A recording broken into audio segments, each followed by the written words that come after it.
Good afternoon बच्चों। Good afternoon sir. और कैसे हो बेटा आप लोग, ठीक हो? पढ़ाई अच्छे से चल रही है?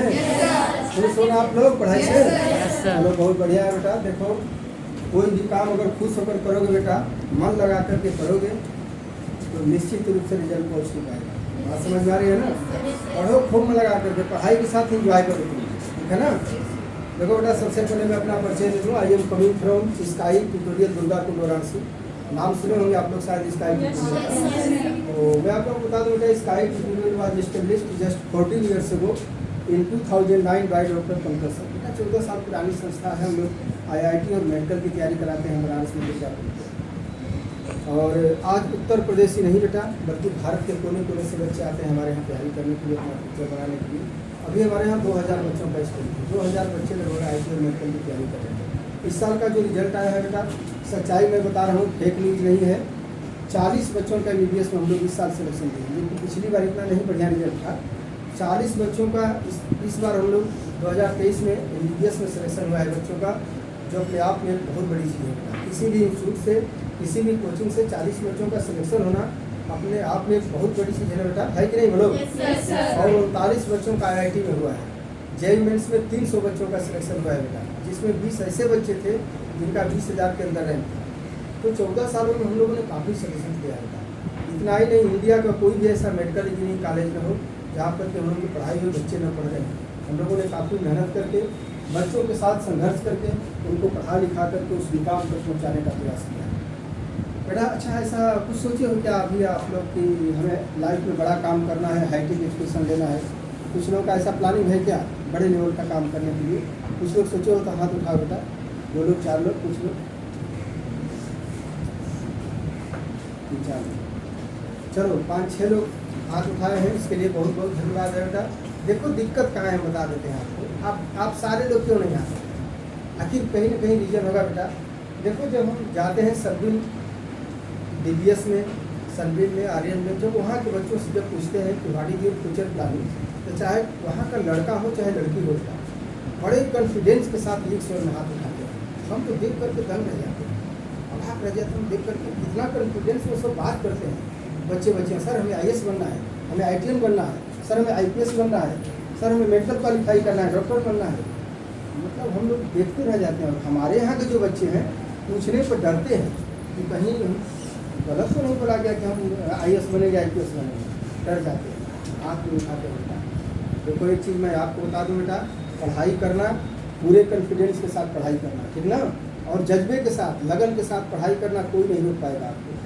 चाहे कहीं रहो तुम, हमारे यहाँ पढ़ो चाहे मत पढ़ो, लेकिन जहाँ कहीं रहो मन लगा करके पूरे डिवोशन के साथ, लगन के साथ पढ़ाई करो, कोई नहीं आपको रोक पाएगा। कोई आसमान से डॉक्टर इंजीनियर पैदा होता है क्या? हेलो, नहीं होता है बेटा। कोई IAS आसमान से आता है क्या? No sir. आप वही लोगों में से बच्चे करते हैं बेटा। वो बच्चे करते हैं जिनका खुद के ऊपर कॉन्फिडेंस होता है, पढ़ाई के प्रति जुनून होता है, जज्बा होता है, वो बच्चे अपने मिशन में कामयाब हो जाते हैं। अभी 2022 में एक बच्ची थी, आप लोग शायद नाम सुने होंगे, सृजा नाम की बच्ची थी, याद है ना आप लोगों को? वो सिवान जिला की बच्ची थी बेटा। 4 साल की उम्र में उसकी माँ ने साथ छोड़ दिया, नहीं होश संभालते हुए उसकी माँ ने साथ छोड़ दिया। 4 साल की उम्र में उसके पापा ने उसको घर से निकाल दिया।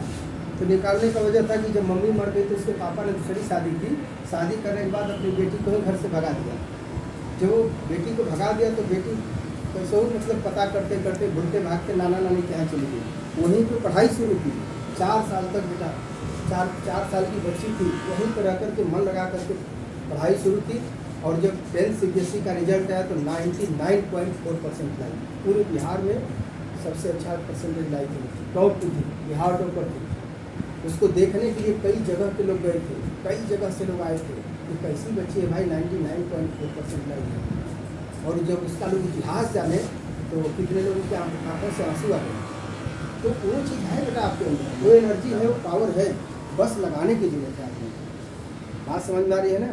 पढ़ाई लिखाई के दौरान बेटा किसी से लड़ाई झगड़ा मत करना, किसी को कमेंट मत करना, किसी को कम मत आंकना। नहीं तो जानते हो क्या गति है कि बहुत से बच्चे हम देख रहे हैं जगह जगह जो चल रहा है, जब वो पढ़ लिख कर यहाँ तक पहुँचेगा बेटा ना, जो लोग मजाक उड़ाए हैं वो आदमी उसके नीचे काम करेगा, है कि नहीं? ऐसा बोलो। तो 2-3 साल तक बर्दाश्त करना है, ज़्यादा नहीं। कोई कुछ बोल दिया, इस कारण से सुने निकाल दो, हाथ जोड़ लो, ठीक हो गया। किसी को दोस्त नहीं बनाना है, कोई आपका फ्रेंड है ही नहीं। फ्रेंड बनाना है 3 लोगों को बना दो, माता है, पिता है, आदरणीय गुरु जी हैं, इससे बड़ा शुभचिंतक कोई नहीं है। इनसे दोस्ती करो तुम। यही 3 लोग हैं जो आपके करियर के बारे में सोचते हैं, यही 3 लोग हैं जो आपको आगे बढ़ाने का काम करेंगे। समझ रहे हो ना? रात दिन पढ़ाई पे लगे रहो 3 लोग, जब मौका मिले बैठ जाओ पढ़ने। जानते हो अगर दुनिया में किसी काम में मजा है तो किसी में है? बोलो, पढ़ने में है। बस मन लग जाए, मन लग जाए बेटा। जिसका मन लग गया ना, अब सोचो कहाँ से कहाँ पहुँच। आप कितना सुंदर हो, कितना स्मार्ट हो, मायने नहीं रखता। मायने ये रखता है कि आपके पास कितनी काबिलियत है, कितना टैलेंट है। स्किल को डेवलप करो बेटा। चमकते रहोगे, पूरी जिंदगी चमकते रहोगे। नहीं अगर लाइफ बिगड़ गई ना तो अपने ही लोग आपसे नजर नहीं मिलाएंगे। ऐसा समय आएगा, आप लोग देख लीजिएगा, मेरी बात को गांठ बांध लीजिएगा। अपने ही लोग आपसे नजर नहीं मिलाएंगे। लाइफ बन जाएगी ना, सारे लोग आपके इज्जत की दृष्टि से देखेंगे। इतना सम्मान मिलेगा कि आप सोच भी नहीं सकते। एजुकेशन में कितना बड़ा पावर है बेटा। Education is the most powerful weapon which you can use to change the world. शिक्षा एक ऐसा सशक्त हथियार है जिससे पूरी दुनिया को बदला सकता है। बहुत बड़ी ताकत है। एक बार हम लोग यहाँ गए थे, कलाम साहब प्रोग्राम था बनारस में। एक वर्ड तो उनका याद है, बाकी तो हम नहीं उतना नहीं याद कर पाए। उन्होंने एक वर्ड बड़ा सुंदर बात बोली थी। बेटा बच्चे बहुत जगह आए थे वहाँ पर, हज़ारों बच्चे, 2-4-10,000 बच्चे थे वहाँ पर। संबोधन करे थे बच्चों को। बोले कि in the very old times the world was driven by the muscles power, after that it was driven by money power and now it is being driven by the power of knowledge. पहले दुनिया शरीर की ताकत से चलती थी, कुछ भी पैसे से चली। अब दुनिया कैसे चल रही है? तो ज्ञान की ताकत से चल रही है। ये इसमें बहुत बड़ा ताकत है। समझ रहे हो ना? आज आपको नौकरी देने वाला कोई नहीं है बेटा। आपको लड़ करके लड़ाई लड़ करके लेनी होगी। देख लो वैकेंसी, ध्यान से सुनना बेटा। 20,000 की वैकेंसी निकलती है, बच्चे 5 करोड़ फॉर्म डालते हैं। मान लो इसमें से 4 करोड़ बच्चे नहीं पढ़ने वाले होंगे, यही ना? 1 करोड़ बच्चे तो पढ़ने वाले होंगे ना? तो आज की लड़ाई 1 करोड़ बच्चों के साथ है बेटा। आप अगर सोचो कि 2 घंटे 3 घंटे हम पढ़ करके जॉब, अच्छा जॉब पा लें, अच्छे जगह पर पहुंच जाए तो इम्पॉसिबल है। जब तक से 8 घंटे 10 घंटे डिवोशन के साथ सीरियसली पढ़ाई नहीं करोगे, नहीं मिलने वाला है बेटा। जितना भी नेशनल लेवल का एग्जाम है ना, एक साथ होता है, आप लोगों को मालूम है। पूरे इंडिया में एक साथ होता है। सीटें खाली रह जाती हैं, बच्चे करते ही नहीं हैं, पढ़ते नहीं हैं। तो आप लोग बेटा पढ़ो मन लगा करके। क्यों सर गलत कर रहे हैं? आप लोग पढ़ो, आप लोग हीरा हो, सही बता रहे हैं।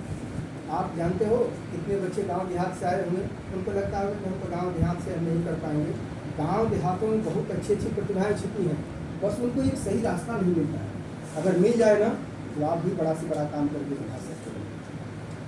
हम देखो, हम लोग तो बड़े सिस्टम वहाँ पर डेवलप किए हैं, और ख़ास करके वहीं से परख कुर्ती नाम से टेस्ट भी होने जा रहा है। हर साल आते हैं हम, बच्चे जाएँ चाहे ना जाएँ वो तो अलग की बात है, जिसको जहाँ जाना है वो जाते हैं, लेकिन बच्चे गए हैं।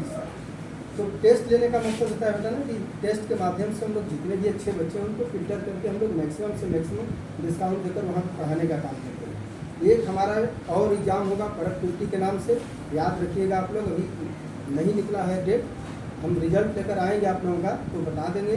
सभी लोगों को चल करके एग्जाम देना है। बच्चियाँ ऐसे नहीं जाएंगी, मम्मी पापा के साथ जाएंगी, बच्चे बाई बस जा सकते हैं। उसमें फ़ायदा क्या होगा बेटा कि अगर सिलेक्शन हो गया तो 2 साल तक रहना, खाना, हॉस्टल सब कुछ फ्री में दिया जाता है। ये मैं बोल नहीं रहा हूँ बेटा, सैकड़ों बच्चियाँ वहाँ पढ़ रही हैं। तो ये सुविधा उन बच्चों को दी जाती है जो बच्चे मेरिटोरियस होते हैं, जो डिजर्व करते हैं, जो लायक है बच्चे। क्यों आपको 2 साल कोई खिलाएगा, हॉस्टल देगा? कोई देगा क्या? फ्री में कोई खिलाएगा? फ्री में जहर नहीं मिलता है, कोई खिलाएगा 2 साल आपको? तो बेटा वो चीज़ आप डेवलप करो और एग्जाम में बैठो। ये मत सोचना कि हम सन इंक्लूजन के बच्चे हैं तो हमसे आगे सर्विंग वाला निकल जाएगा, ऐसा है ही नहीं। कोई अंतर नहीं। जैसी पढ़ाई आपके यहाँ हो रही है बेटा, आदरणीय सर जी पढ़ा रहे हैं, वैसे ही सर वहाँ भी पढ़ा रहे हैं। थोड़ा सा वो बच्चे अवेयर होते हैं आपसे ज़्यादा, पढ़ने में ध्यान देते हैं, और आप लोग थोड़ा सा लापरवाह टाइप की पढ़ाई करते हो, जाते हो घर पर भूल जाते हो कैसे क्या करना है, सोच नहीं पाते। आप लोग भी लग जाओगे तो कोई बहुत बड़ी चीज़ है। तो एग्ज़ाम का जब डेट निकलेगा सारे लोग आ जाना और एग्ज़ाम दे देना। हमें नहीं लगता कि यहाँ के बच्चों को नहीं हो जाएगा, तो फिर आपको बुला लिया जाएगा और वहीं पर 2 साल तक पढ़ने जाएगा। 1 पैसा नहीं लगेगा, 1 रुपया। जाने में कोई दिक्कत नहीं है बेटा। सबसे बड़ा फायदा होगा कि 9-10 के सिलेबस हम लोग क्वेश्चन तैयार करते हैं, उसी में से 80-90% क्वेश्चन बोर्ड में आ जाते हैं। जो 10 का एग्ज़ाम देना है 2024 में, तो उसी में से 90% क्वेश्चन आ जाएंगे। तो पहला फायदा तो ये हुआ। दूसरा फायदा होगा बेटा कि जब 3000 बच्चों के बीच में आप बैठोगे, कंपटीशन में बैठोगे एग्जाम देने के लिए, तब आपको पढ़ाई लिखाई का मतलब समझ में आएगा कि हम कहाँ खड़े हैं, हमारी तैयारी कितनी है, हमने कितना क्वेश्चन राइट किया, कितना रॉन्ग किया, ये सारी चीज़ें आपको देखने को मिल जाएगी। मान लो आप जिसका नहीं हुआ तो वो सोचने पर मजबूर हो जाएगा कि हमने कहीं ना कहीं गलती की है, हमें और आगे मेहनत करना चाहिए। बात समझ में आ रही है ना? तो तुम लोग बेटा किसी से कम नहीं हो, अच्छे जगह पढ़ भी रहे हो, अच्छे टीचर्स आपको मिले हैं पढ़ाने के लिए, उनकी बात को मानो, जैसा कर रहे हैं उनके कदमों पे चलो, निश्चित रूप से आप लोगों को सफलता मिलेगी। लास्ट में एक बात और बता दें, 4 घंटे रात में क्यों पढ़ना बता दें। बोर्ड पास करने के लिए नहीं, बोर्ड तो सभी लोग पास कर जाओगे, लेकिन अगर कुछ बड़ा काम करना है तो 4 घंटे पढ़ना, क्योंकि आपके माँ बाप को बहुत बड़ी उम्मीद है आपसे, समझ रहे हो ना, बहुत बड़ी उम्मीद है। अच्छा, कौन ऐसा इंसान होगा जो 4 बजे भोर में उठ करके झाड़ू पोछा लगा करके और खाना तैयार कर देगी? कोई है क्या? और दूसरा सिर्फ मम्मी है ना। मम्मी पापा बेटा ऐसी शख्सियत है ना, जो आप लाख गलती करते हो, सारी गलतियों को भुला करके हर तरह की कुर्बानी देने के लिए तैयार रहते हैं। तो हमारा क्या फर्ज बनता है बोलो? हमारा फर्ज यही है, उनके भी आंखों में सपना है कि मेरा बेटा बेटी कामयाब हो जाए। ऐसा है कि नहीं बेटा? Yes sir. वो भी सोचते हैं, कहते नहीं हैं, वो अंदर से फील होता है उनको भी कि कब कामयाबी मिल जाए, कब कामयाबी मिल जाए। जानते हो ज़िंदगी में कब खुशी मिलती है सबसे ज़्यादा? जब इंसान कामयाब हो जाता है और पहली सैलरी मिलती है, सबसे ज़्यादा खुशी उसी से मिलती है। तो तुम लोग मन लगा करके पढ़ो, जिसको जो बनना होगा। हम नहीं करेंगे सब लोग IIT क्वालिफाई करो, मेडिकल क्वालिफाई करो, लेकिन ये गोल होना चाहिए, एक लक्ष्य होना चाहिए, एक एम्बिशन होना चाहिए लाइफ में। पढ़ो 2-3 साल में कहीं ना कहीं सिलेक्शन हो जाएगा, ठीक है बेटा ना? बस 2 साल पढ़ना है, ज़्यादा नहीं। जानते हो जितने भी अच्छे बच्चे हैं 10 पास करने के बाद निकल जाते हैं फाउंडेशन कोर्स की तैयारी करने के लिए। आखिर कौन से बच्चे हैं जो 10 पास करने के बाद कोटा भाग जाते हैं, बनारस चले जाते हैं? तो बेटा वो जाते हैं फाउंडेशन कोर्स की तैयारी करने के लिए। उसमें 2 तरह की तैयारी कराई जाती है, 11 + 12, उसमें बोर्ड की तैयारी प्लस कंपटीशन की तैयारी, दोनों काम में कहीं साथ हो जाता है। इसीलिए जितने अच्छे बच्चे हैं 10 पास करने के बाद कहीं कहीं निकल जाते हैं। मेरे यहाँ बोर्ड का 3 घंटा अलग से क्लास चलता है, 3 घंटा कंपटीशन का चलता है। कंपटीशन का मतलब कि जो बच्चे बायो लेकर पढ़ते हैं नीट की तैयारी करते हैं, जो बच्चे मैथ्स लेकर पढ़ते हैं IIT की तैयारी करते हैं। बात समझ में आ रही है ना? तो 6 घंटा क्लास चलता है बेटा, और 2 साल तक अनवरत बच्चा मेहनत करता है, और 2 साल में कहीं कहीं उसका सिलेक्शन हो जाता है। जो लोग डिग्री के चक्कर में पढ़ते हैं, ऐसी BSc के लेवल ढूंढते रहेंगे, बच्चा कहाँ से कहाँ निकल जाएगा। पढ़ने का तरीका होना चाहिए कि हमें क्या करना है, कहाँ। अच्छा, मान लो कि हमको ईस्टुअरगंज जाना है, तो ईस्टुअरगंज जाने के लिए बहुत सारे रास्ते ऐसे भी होकर के, ऐसे रामगढ़ होते हुए भी आ सकते हैं। लेकिन जिसको पता है कि नहीं शॉर्टकट रास्ता है, ऐसे निकलेंगे और चले जाएंगे, तो शॉर्टकट रास्ता ढूंढिए। समझ रहे हैं ना? आपको कोई नहीं आगे बढ़ाएगा बेटा, अपने दम पर लड़ाई लड़नी है, अपने दम पर संघर्ष करना है। 2 साल में 3 साल में तुम लोग कुछ करके दिखा दो। आप मजदूरी करने के लिए पढ़ रहे हो क्या बोलो? नहीं ना? आप लोगों के भी आंखों में सपना होगा कि नहीं हमें बड़ा काम करना है, तो सिर्फ अगर संभव है तो एजुकेशन की वजह से, और कोई नहीं बढ़ा सकता। न हम बढ़ा सकते हैं, न सर बढ़ा सकते हैं, कोई नहीं बढ़ा सकता। अपने दम पे आपको आगे बढ़ना होगा। अत्यधिको भव, अपना प्रकाश आपको स्वयं बनना होगा। अगर आपकी समस्या है तो निदान दूसरे लोग करेंगे क्या? हेलो, हमें करना होगा। देखो सोसाइटी में 2 तरह के लोग हैं, एक निगेटिव सोच वाले हैं, पॉजिटिव वाले हैं। हमें पॉजिटिव वालों से मतलब है, निगेटिव सोच वाले भी मिल जाएंगे, अरे नहीं पढ़ेगी, कुछ करने वाला नहीं है, बहुत होपलेस करेंगे, उससे कोई मतलब नहीं। आप आगे बढ़ो बेटा, जितनी चुनौतियाँ आएंगी, जितनी समस्या आएंगी, उतना ही आप आगे बढ़ोगे। कांटों पे आदमी को चला दिया जाए तो रफ्तार धीमी हो जाएगी कि बढ़ जाएगी रफ्तार? बोलो, बढ़ जाएगी रफ्तार। तो कांटे पर चलने वाला व्यक्ति बड़ी तेज़ी से चलता है। जिसके पास जितनी चुनौतियाँ आएंगी, समस्याएँ आएंगी, वो आदमी बहुत तेज़ी से डेवलप करेगा। कोई गद्दा पर सो करके बड़ा काम नहीं किया है कोई। जितना ही कठिनाई आएगी आपको, जितना ही परेशानी आएगी, उतना ही निखर जाएगी, उतना ही वैल्यू आपकी बढ़ेगी। तो आप लोग मेहनत करने से मत चूकना बेटा। जिसको जहाँ जाना होगा आप लोग जाना, अच्छे से पढ़ाई करना। हम लोग गार्जियन के तौर पर आपसे बड़ी हम लोगों को बेटा बेटी भी है, हम कभी भी किसी को गलत सजेशन नहीं देते, कभी भी नहीं कहते कि जो हमारे इंस्टीट्यूट में आ जाओ तुमको ये बना देंगे, वो बना देंगे। अगर ऐसा होता तो हम अपने घर के सारे बच्चों को नहीं बना देते, क्यों सर? नहीं बना देते। ऐसा नहीं है बेटा, जो पढ़ेगा वही आगे बढ़ेगा, ठीक ना? शिक्षा पर सबका समान अधिकार है। आप लोग पढ़ो और शिक्षा के दम पे ही आप लोग अपनी लाइफ को बनाओ। इन्हीं चंद शब्दों के साथ मैं अपनी समाप्त कर रहा हूँ। टेस्ट में देखो।